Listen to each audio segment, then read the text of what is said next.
Marie and I spoke with Robert Edwards from Newcastle University today. He studies multiple herbicide resistance in weeds, and particularly in those affecting common crops in the UK. Robert has worked in academia, in governmental service, and in industry, and he had some really great suggestions about how to think about transferable skills from one sector to another, as well as provided us resources that are available for young researchers looking to bridge the gap between academia and industry. I'm Rob Edwards. I'm currently the head of School of Natural and Environmental Sciences in Newcastle, which is a recently constructed school based out of what used to be the schools of biology, chemistry, agriculture, geosciences, and marine biology. So it's the third largest school at Newcastle. And before that, up to 2014, from 2014 to 2017, I was the head of agriculture at Newcastle. So my background is I'm a pesticide biochemist. I work on how pesticides are selectively active, in particular herbicides. And that's work that I started in my PhD way back in the 1980s in the University of London.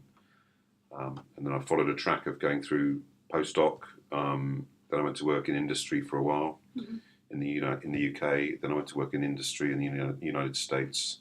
Came back to the UK and took up a faculty position at Durham University, where I was for 20 years. And then I moved to a position in government as a civil service chief scientist of the Food and Environment Research Agency. And then I came back into academia 4 years later, when the civil service kind of changed its view of what they wanted out of its teach science. It wasn't that I'd got the sack or anything, it's just that particular agency was moving into the private sector. Interesting.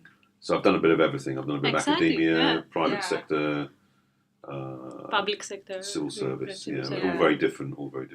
Different countries, different places as well. So you have moved around. The countries are probably, in academia, there's less variation in the way people think than there is between different sectors. So if you go and work in the private sector, it's a completely different world from academia. And I think it's very useful actually for people to move between them. Because, for example, academia, we spend a lot of time in meetings. And the first thing I learned when I went to work for the civil service is every meeting they have tends to have an set of objectives and outputs associated with it they want out of the meeting. Well, how often do you go into a meeting in academia and actually have any outcomes or objectives or anything that looks like a kind of structured outcome from the meeting? So it's a very different way of thinking. And it's useful to go and get that experience, because it's not until you see it that you ever question what you're doing. Yeah. Otherwise, you just assume that's the way everyone works. Well, it's not the way everyone works. Yeah.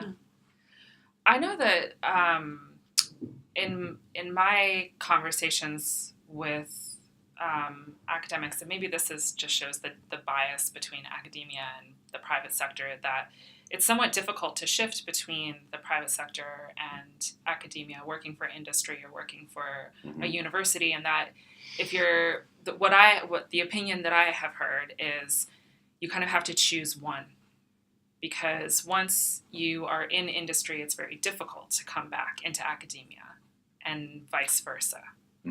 Might depend on the field you're working in. I think the differences in academia, probably until recently, I think it's changing quite a lot now. Everything was about the individual. So, your teaching was tended to be delivered by yourself. Your research program, you were the PI, and you kind of lead the research. Whereas in industry, certainly in the world of research, it tends to be much more of a group activity.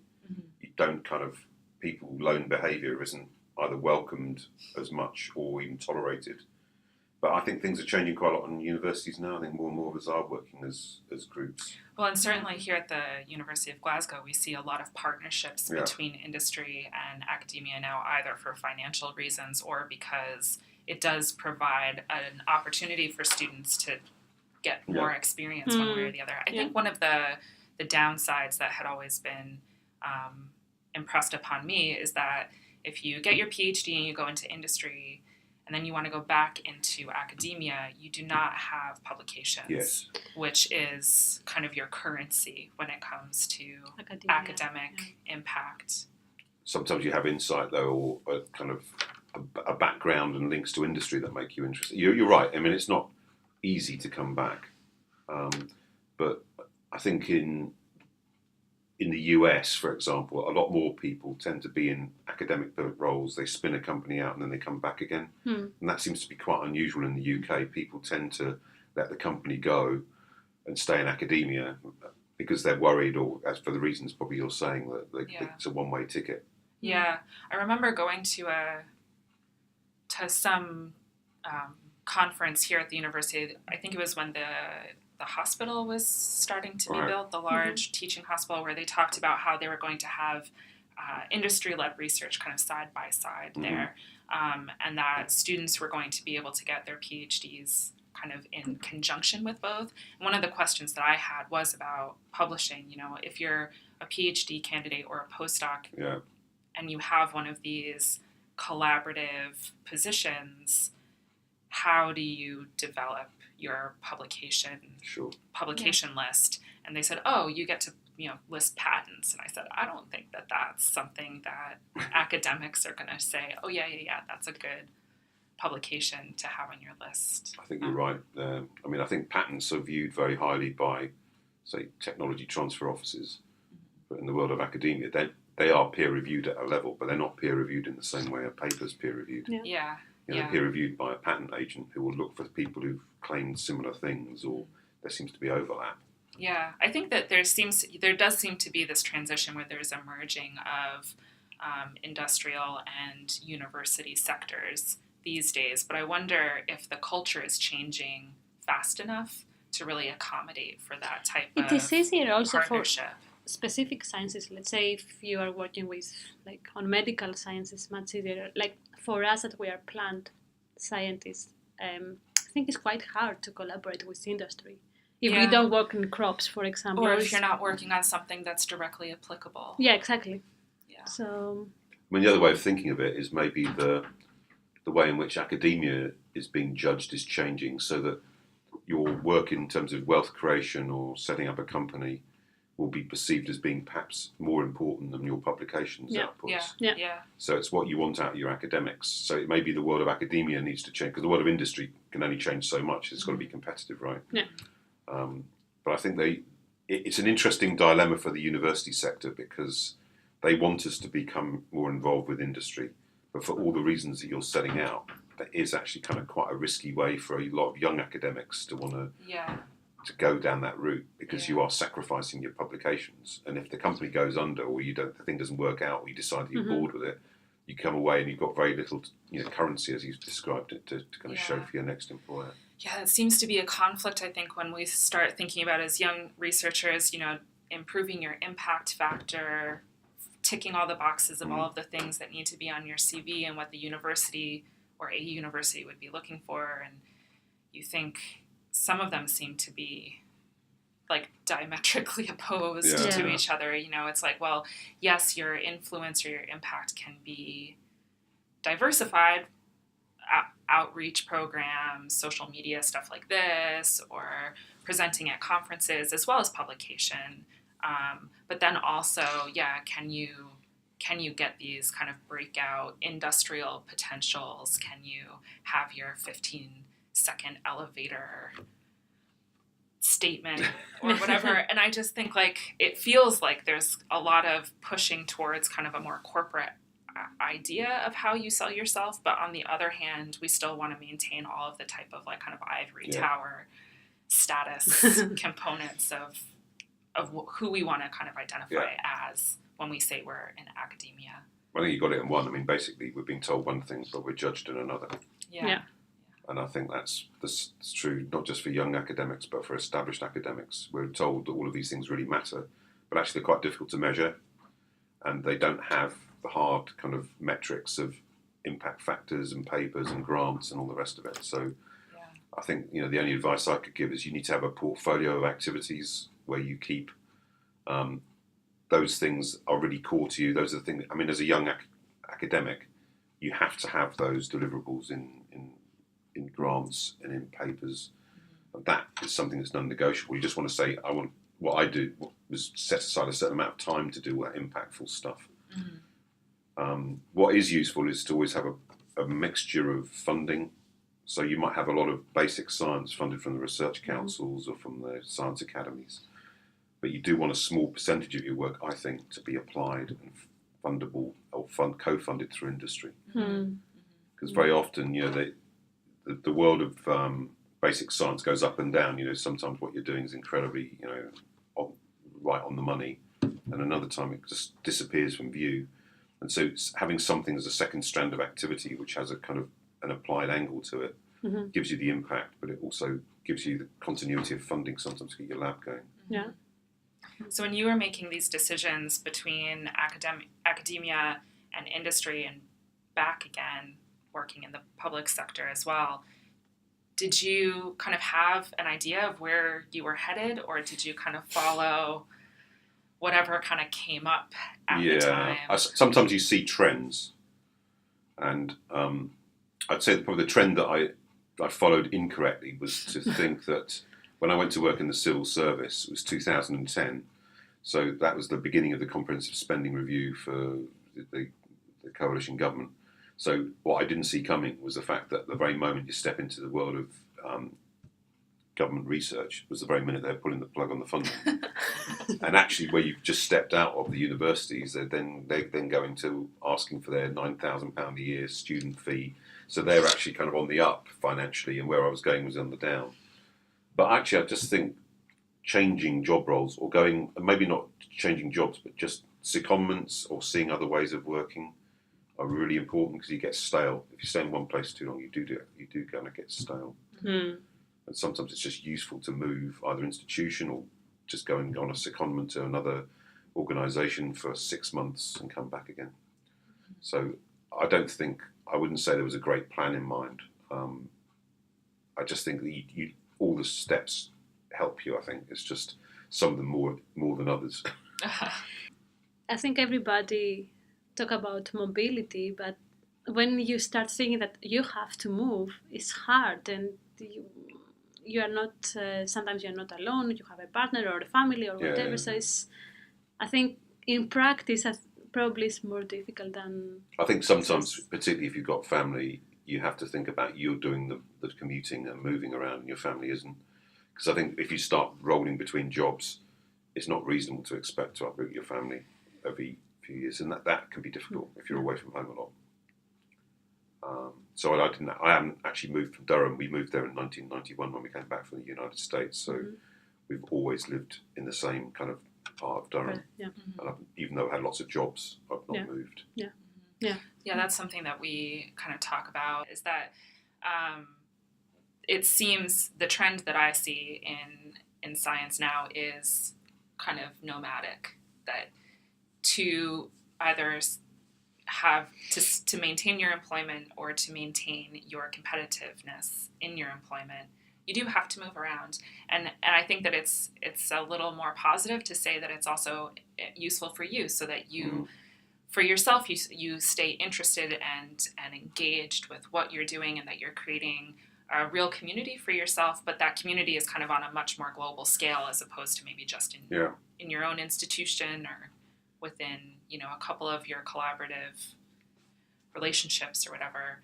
But one of the things that Maria and I talk a lot about is, so when do you get to buy a house, if you have the money to buy one these days? But, when do you get to say, this is my community and I'm here not only to be a part of it, but also to contribute to this community, if every 3 or 5 years or 10 years I need to pack it up and go? And what does it mean for partners who might have jobs of their own, or if you do have kids, that you're not uprooting them from their social support system? I think from the point of view of progression within the academic sector, I still think most universities don't let very talented staff develop as quickly as they ought to within the system. So, my advice to somebody who's ambitious, capable, and you have to stay in a place so long to get your research established and a reputation beginning. But I think after a point, and it's possibly somewhere between 7 and 10 years, you need to think about maybe jumping ship to somewhere else. Yeah. Because that is the way you go up the kind of the career ladder in academia. Yeah. And that is the difficulty. I think you're dead right. You'd have to have, if you're with somebody else, you have to talk them through, is that something that they would be up for?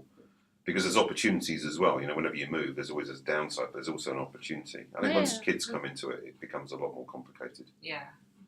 But it's some people see that as academia is a mobile job currency. You can take it anywhere in the world because the things that you can do are valued the same all over the world. It's quite a unique kind of, I think, a unique way of working actually. So you can see it as a big bonus. But I completely agree with you. When you're starting, it's daunting to know at what point do I settle down and try and build a career here, or do I think about going somewhere else? Yeah. I mean, are you both? You got fellowships, or are you RAs? Postdocs. Yeah. Yeah. Yeah. And do you would you go down the fellowship route, or would you go straight for a lectureship as being kind of your next I would step? like to go for a fellowship personally. I I think would prefer the lectureship. Yeah. Happened. But that again, the fellowship route always seems to me to encourage people to move to a different institution, because people are always thinking, well, that fellow wants to stay working in Glasgow or Newcastle because that's where they like living, and they've got connections, family, friends. And I'm not saying it stops you, but it doesn't help you, because they're looking at the fellowship as gaining additional experience. Yeah. It is tough. I think it's kind of it's not every day actually I meet postdocs who say they want to follow a job in academia. An awful lot of them these days. Yeah, yeah, quite a lot of them I think. Well, I think Maria and I are both interested in kind of fundamental basic research and science. So it's hard when your work is not readily applied science to think about things outside of you have skills that academia. could be but you'd have skills that you could transfer to a job in again, this industry. This is something that we don't see. I think maybe this is why we lack a bit of mentoring in general. Not like we don't, or for me, I don't know how I can transfer my skills. I know that I have lots of skills, but what that means to an industry context, I'm not. I don't know. So what you could do, and what I've done in the past, is basically you look at a problem that's outside of your field. You'll both be problem solvers one way or another, because that's what scientific research is all about. And you set somebody a set of tasks that actually are around an industry-facing question, but fundamentally they're based in science. So it's not boring science; it's just different science from the one you're doing. And you just sort of test out to see how you would go about designing a program. I mean, do you go into kind of learning how to write grants? And, Yeah. I think sometimes the thing about write a grant, you'll probably write a grant about something you know about, because it's fair enough, because that's where you're going to have your track record. But actually, the challenge actually could be that you could be thinking about doing something completely different. So I think one useful thing to think about is maybe doing a short-term secondment placement, one of these kind of partnership fellowships where you go and work somewhere else and do something else for a period of time, then come back. Yeah, that's true. Sophie Bradley, she has started her own lab. She did this. She went for 3 months in Australia to, I think it was an industry partner, right? And then she came back. And actually, I think she continues this collaboration to her current research. Yeah, and I can imagine having that type of experience could potentially really improve your academic research, because now you have kind of a different perspective on where different things might be able to go. It's just useful to think about. And I think that's the bit where I can remember when I started my first postdoc it was at Royal Holloway College, actually.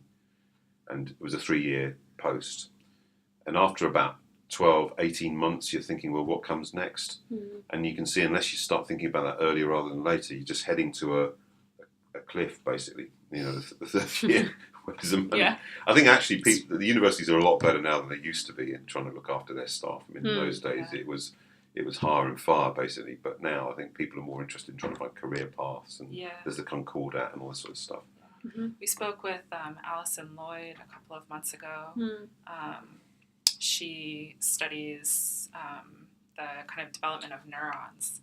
But we were asking her about, how do you deal with the instability of your career and the career, she has a tenured position, but, how do you deal with the instability of your staff, especially, postdocs or graduate students? And she said that she felt like one way to deal with it is if there were ways of getting grant money that was a little more flexible, so that you could say, well, I have this postdoc who is applying for jobs and is interviewing, but they need like 3 or 6 months worth of funding well, to we do kind that. of scoop them, over until they get something different. I think most PIs probably do that by kind of just like shuffling things around a little bit. But if there was a way that could be maybe, more transparent. I mean, as a head of school in Newcastle, we do that fairly regularly. Mm. If we've got staff they're involved in putting in for another grant, and there's a period of time where they're just between contracts, we would normally Just bridge kind of it. shuffle them. Well, we just take the risk that and apart from that, it's it's losing all that expertise. Mm-hmm. So losing if you've got some PIs who are very dependent on the skills of their RAs. In fact, a lot of universities I think become quite dependent on the RAs running equipment, which they bought, and when the RA goes, no one else knows how to use it. I mean, how often do you go around a lab and you see this robot that isn't unused, and it's because someone bought it, they knew how to use it, and then when they left, nobody knows how to use it anymore. Totally. It is such a strange, it seems like such a strange way of doing anything. It's that you have students that you train to do something very, very well, and once they're expert at it, you make them leave. Yeah. And then you have to kind of start all over again. It's such a strange little circle of That's life. because it's about training, though. But it's not about for students. I mean, I think there's a lot of confusion about what PhD students are there for. I mean, for me, they're to be trained, and you just take the hit on that because that exactly what you described is part of their training. For the RAs, I think it's a slightly different thing because it's a bit of a mutual relationship. The RA wants papers, and therefore they've got to use their skills, and you've got to support them. There, I think, as the continuity issues are more important. Mm-hmm. Mm-hmm. Yeah. I think it's just where do you go as an RA when you've done your first RA and then your second RA, and when you get into into your 30s and then it's got to be something more to you than just being someone's research assistant. Yeah. That is agree. definitely kind of the identity struggle, that you have your autonomy and you have, Maria and I both have our own projects that we've been able to develop, and Mike is very supportive of developing your own independence as a researcher. So I don't really feel like a technical support, although that is what I also provide. But so you have your autonomy, you feel very kind of secure in your ability to develop your own work, but then it is kind of like, okay, so but then now what? Do I just do this forever? Is this what I'm going to do until I'm like, 40 years old maybe? But you cannot do that. But you can't, You would evolve, if that was your role, you would evolve into other things, but Yeah. I don't think we haven't got it right as to what. I mean, are you actively looking for fellowship opportunities? We both have a couple of years left on our contracts, so it seems like a constant time of keeping your kind of finger on the pulse of what is available. Exactly, the schemes and what criteria they require. Does Glasgow have a fellowship scheme? Yeah, They do. So that's good, because I think institutions need to be able to invest in people like you. Because if you just relied on the external funding sources, there are just too few positions available to support the community. Yeah. So it's important for the universities to stump it up. But then you do need to think about where that would take you afterwards. Would the university be offering you a faculty post? Or is it kind of like as some institutions, it is a 5-year ticket to develop your own career with no undertaking at the end of it to take you on anywhere? Mm-hmm. Yeah, which is also kind of, like you said, kind of seems like you're just like prolonging the cliff. Having said that, there is one thing that is a bright spot, and that is the kind of demography of how old people are. There's an awful lot of staff now in Newcastle, I suspect at Glasgow, all over, who would have been recruited in the 1970s, 80s, who are coming to the end of their working lives now. So there will be a big turnover. Mm. We're waiting for the baby boomers to retire. Well, that's right. And, then one of the things I think is quite difficult is, of course, you don't have to retire. Right. And some of them are, I think, kind of upset the cycle by... probably not. Of course, 80s. they're not intentionally upsetting them because they enjoy doing it, but it upsets the finances because you're not releasing the salaries. Yeah, it kind of creates this bottleneck a little bit too, where you've got everybody, all of the new PhD and postdocs are ready to be recruited, but there's nothing to recruit them into. And I still think it's like at this stage in the game, I feel like as long as my brain doesn't let out, why would you stop working? I wouldn't see a reason to stop thinking about interesting problems, stop problem solving. My parents now are at this stage where they're talking about retiring, and I was like, what are you going to do with all your time, though? Maybe because we don't have hobbies, maybe for Maybe this that's reason. what it We is. have discussed about it, that we are just like in the lab all the time, and what is the life outside the lab? But just thinking of it, now is a good time for universities to invest in fellowships, because you've probably got 20-30% of your staff are going to retire in the next 5 years. Yeah. I would say if they look at looking at my school and the numbers of staff that I know are either at or close to retirement age, it's a fair percentage, and there's a lot more coming through. So if you had that 5-year fellowship, you've got a whole raft of new talent coming in, and some of it will work out, some of it won't. But actually, that way you could have a new feed of people into the system, which are actually relatively low risk because they've already developed the independent research careers. Yeah, at using the facilities at that institution. But no one will be thinking like that. Yeah. Succession won't be part of the fellowships. Will be being brought in to boost ref and boost kind of research activity and grant winning, not for succession planning. Right. And that comes back to the point I made earlier. Universities, I think, are not very strategic organisations. They tend to live, I think, very short windows of thinking. If you thought about it, just look at, I'm just talking to you now, I'm just thinking about why, we're coming up with a university research fellow program at Newcastle, but actually I've never heard anyone talk about succession as being why we would want to do it. But thinking about it, that's exactly why you would want to do it. Because otherwise you might have 20% of your highest earners all about to retire, and you've got absolutely nothing coming in at the bottom to replace them. But if you've got fellows in there you help develop their careers and get started, get them their first grants and their first papers, you've got that new tranche of people coming in. Yeah, and the risk is smaller. Yeah. And I think the other thing is that universities, I think, need to spend more time thinking about people coming in as academic leaders, not just as excellent researchers, but people who, the way I think about it now is if I want to take on a new lecturer, I'm thinking, would this person be ready for a chair in 5 years? And if not, why not? We should be thinking about people going up the ladder really quickly, not just this kind of waiting for years and years to get promoted. And that's the way industry tends to reward people who have come in with lots of things that they want. Is they push them through the system. They don't hold them back. And I think, for example, the gender bias in departments, that will change massively in the next few years, because at the moment it's all men, 50-year-old blokes running the science infrastructure in the UK. Well, that's all going to change in the next, because people like you will be coming through. Yeah. And I think there's a lot more women going into careers now than there used to be in terms of the kind of the RAs and wanting careers in academia. It's not easy, I think, for women at all, because of the families but that when you do find, certainly in our school, some of our really top performing people in academics are women. Yeah, I think it's creating kind of an environment where the cultural and societal gender biases need to be balanced out a bit more. Women, like you said, with families it becomes difficult. Men are also included in families, so why is it less difficult for them?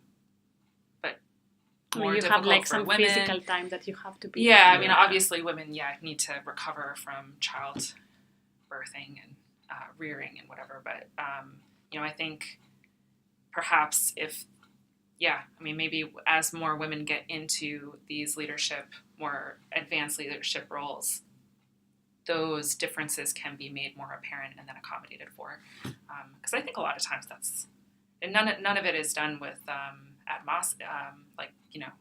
trying to admonish women, saying like, oh, well, you can't be the director because you have children and they'll be sick and you'll need to take time off. You probably get sacked if you said that. Yes. But what I'm saying is that, I think if there's a panel of one particular type of people, they're going to make decisions based on their experiences. So they're not going to necessarily think, how is my experience different from someone else that I need to be making decisions for? It's because they just kind of innocently don't think about it. I think I would say about universities and their defence is I think they think very positively about gender bias and unconscious bias and all these things that I think other industries don't think that much about it, and I think the universities really are genuinely want to see that changed. I think it's very positive. And Yes. it's something actually, we think about a lot. I mean, when you start your career, I just did a blog actually just before Christmas about early career researchers and remembering the start of my career, and it was just completely unsupportive. You just started and just like given an empty lab and an office with a rusty bin in it, and you just like said, "Well, that's it. Get on with it." And just, I don't think we would ever expect our staff to start like that anymore, men or women. Yeah. There's kind of sink or swim mentality of those days, which mercifully is gone now. Yeah. Because it's an enormous investment. When you invest in members and new staff, you don't want to get it wrong. You don't want to see them fail. You want to see them succeed.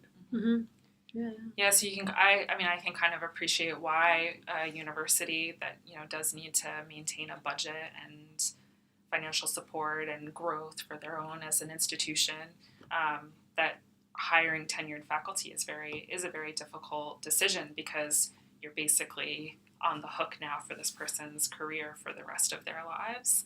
And if it's not a successful one, how does that impact what the university can do? But it seems like such a small little thing from my perspective. I think like, oh, my salary is just such a small little part of the multi-million dollars or pounds or whatever that a university has. But if you kind of ramp that up over time, it is a large investment. But they need to invest in the staff.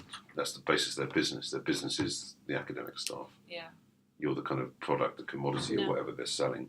Yeah. So it's kind of investing in the future. So it's not like you're a drain on. One would hope. You're there because you're generating income for teaching and generating income for research. Yeah. So you mentioned a blog, and since this is a podcast, maybe we can talk a little bit about how you engage with social media and how do you write a blog mostly for scientists or for everybody to read for the school? That's cool. But it's externally visible as well. And the way I normally do it, actually, I just work with some of the staff, and I just talk about stuff, and they turn it into something that's more like a 2 or 3 page bit of script, because it's just the time. Actually, I don't tweet. No tweeting. No, I'm not sure about tweeting. I mean, I think people like Donald Trump are very clever the way they use it. But it's a nice way of saying. Yeah, well, it's something that you can get horribly wrong as well. For sure. And I think he's demonstrated he can get it horribly wrong, and he just brasses it out. But other people, it could end your career. I mean, it's just an off-the-cuff remark. You're writing something down, and it's broadcast everywhere. Yeah. If you make an inappropriate statement or something that's just badly thought through, it can have all sorts of implications, because people read into things. When you're ahead of something, people read into things that you never intended to be interpreted in that way. So my overall decision has been not to do it, because I think there's more likelihood of messing it up than using it positively. Yeah, that's a really good point that I had never thought about, at least from my standpoint. I guess there are a couple of things that I really like about Twitter. One is something that Maria and I talk a lot about, is that you can basically use it as a journal club. That people put their preprints or they put their new publications out, and you get to see it kind of right away. Okay. And it's I find it a much more engaging way of keeping up on the literature than getting an email of a table of contents from a couple of journals every week or something. So that's from colleagues, is it? Or is Or labs. Or actual journals. Yeah. But again, how many email alerts you can have on your inbox? Like, let's say I have 5 different journals, but through Twitter, then you can have, diversify and from exactly anything. Yeah. I think that the other thing that I've didn't realize was going to be useful about Twitter, but has turned out to be, is that because you only have so many characters that you can use, if you want to say something, I feel like you do have to be really careful about what you say, because you're limited. Right. So thinking about kind of concise, direct statements, I think has really helped my writing. Okay. Just generally. You use it in quite a kind of rigorous way then. Yeah, kind of thinking about, what am I really trying to say here? To be laconic. Yeah, just really kind of distill down what you're trying to say, and not. It's have also too much extraneous stuff. It's also useful for job opportunities or PhD opportunities. There are lots of ads about. I know that, let's say, for PhDs, there are these hashtags, PhD jobs or postdoc jobs. Then you can have a whole thread of what is available. But how much time Literally. in the day do you spend looking at it? Not very During the much. coffee time in the Yeah. morning. It's Yeah. So more, it's quite quick to get through. Yeah, yeah. And one thing we use we've designed a lot of field experiments and we run them at different sites, and then we use like WhatsApp because WhatsApp you can use off GPRS. You don't need to have Yeah. 3G signals. So Cool.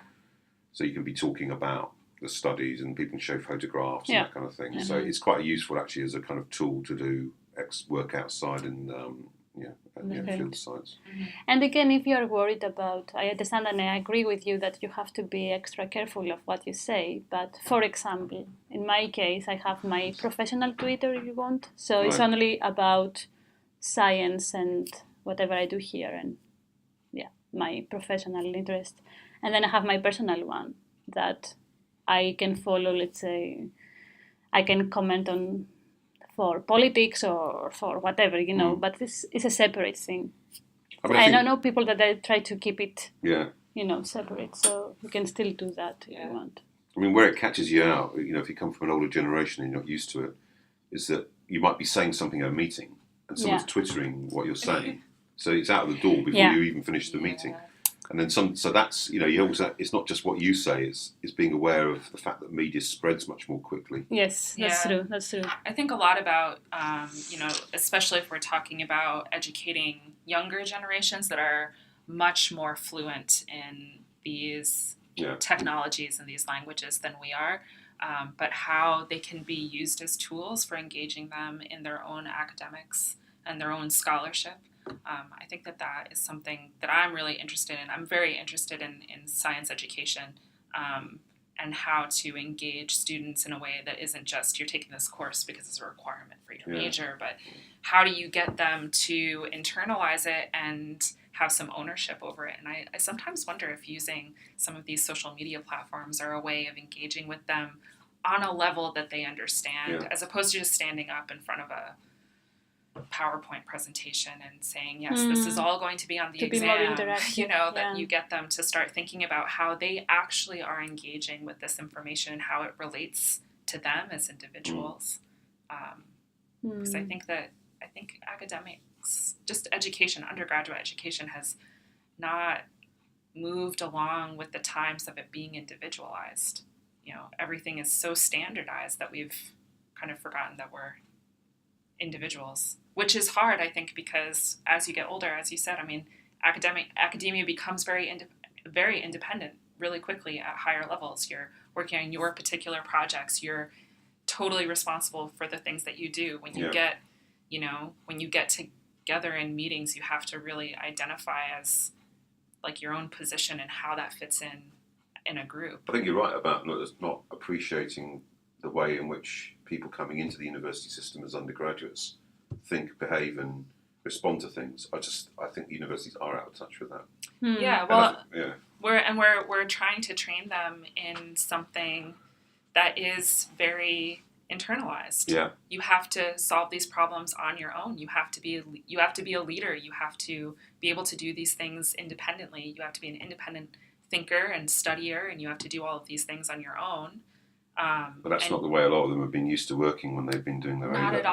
Not at all. They've been told how to do everything, and someone's held their hand, and then they get thrown in. And I think that's one of the reasons why there's more people, I think, dropping out of a lot of undergraduate programs now than there ever was in the past. Yeah. Because they find it very hard to adapt and change. Yeah. Well, and we haven't really prepared them, like you said. So, I feel like that's a good tool. So. I mean, one of the things I've seen social media being used for really effectively is in farming. Because farming's quite a lonely profession. Very often they might not get to see their neighbours or the NFU membership very regularly, and they share a lot of information now on Facebook, Twitter. If, say, for example, the work I do, if they got a black grass problem, they'll be saying how they're trying to treat the black grass, and has anyone else in the area kind of got this problem, and what are they doing?